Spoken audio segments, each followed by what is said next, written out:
All right, we're on. All right, $2,900. Got the beginning of my house. Easy peasy. This is the subfloor. Isn't that all done? One step closer. This is day 2.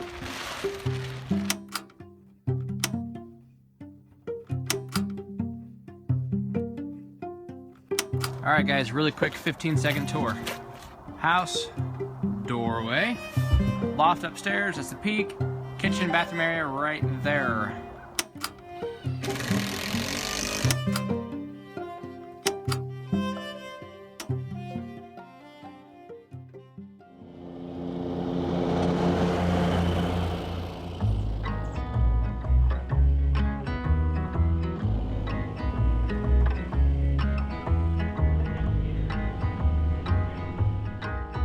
The Byers men are do-it-themselvers. We don't want people's help or charity, which it's kind of old and stupid, I suppose, but it's just who we are, and if we can do something, we're gonna do it ourselves. So we started a landscaping company 24 years ago, and I've been doing it since I was 7 or 8, and we didn't know what we were doing, but we learned along the way.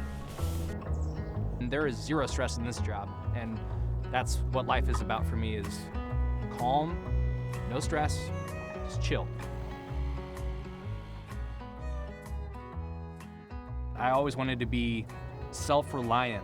I didn't want to have to rely on others to provide housing to me or to get into this world of renting or buying or things like that. I wanted to do it on my own.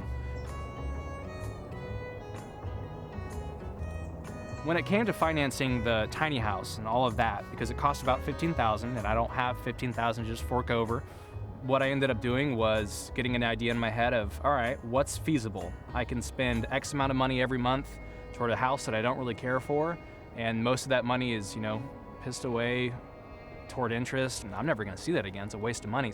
What compelled me was to not waste money and instead put it toward my future.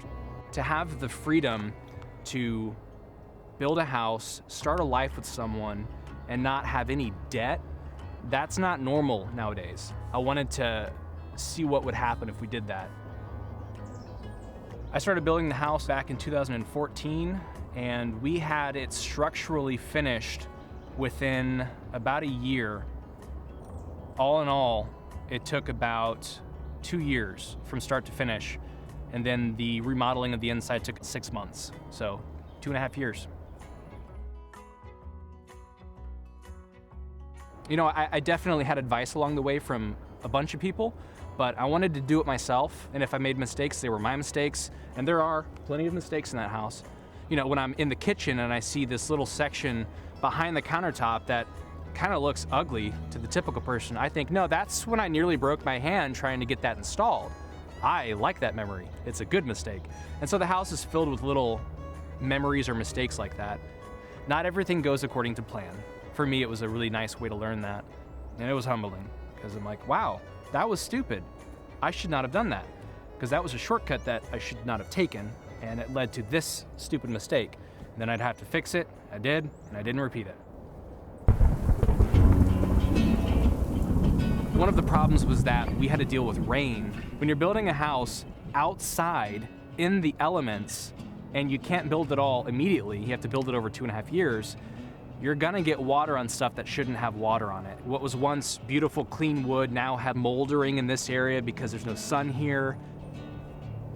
Man, there were many times that I'm just like, screw this. I'm so effing tired of building this hunk of crap. The fact that I was putting so much money and effort into this and it wasn't looking like I had originally thought it would look was very frustrating.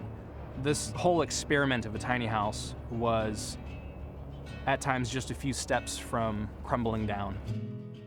I had my goal in mind. I wanted a family and I wanted to not be in debt. I'm not about to give up on that. And this tiny house was one of the keys toward that. I just kept going and kept building, and here we are. There's a lot of words being thrown around about toxic masculinity and things like that. That never sat well with me because I had a good father who was masculine, and I didn't find anything wrong with that ever. There was something noble about it. I wasn't gonna be okay with someone telling me that I couldn't be like that. It's stupid.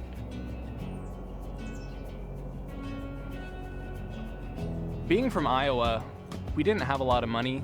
We had been in debt before as a family, but I didn't want to go through that myself. The struggles of not knowing, like, okay, today I get to have a Lunchables. That's it. Okay. I didn't want to do that. I didn't want to repeat that. I'm responsible for myself and my family, and the onus is on me to fulfill that and to run as hard as I can to achieve that. So I never fault myself for a lack of trying, and I think that's what guys are supposed to do. Try their damnedest to do their job, do it well. Love your family, love who you have with every fiber of your being, every day, no matter what, and live a life above reproach.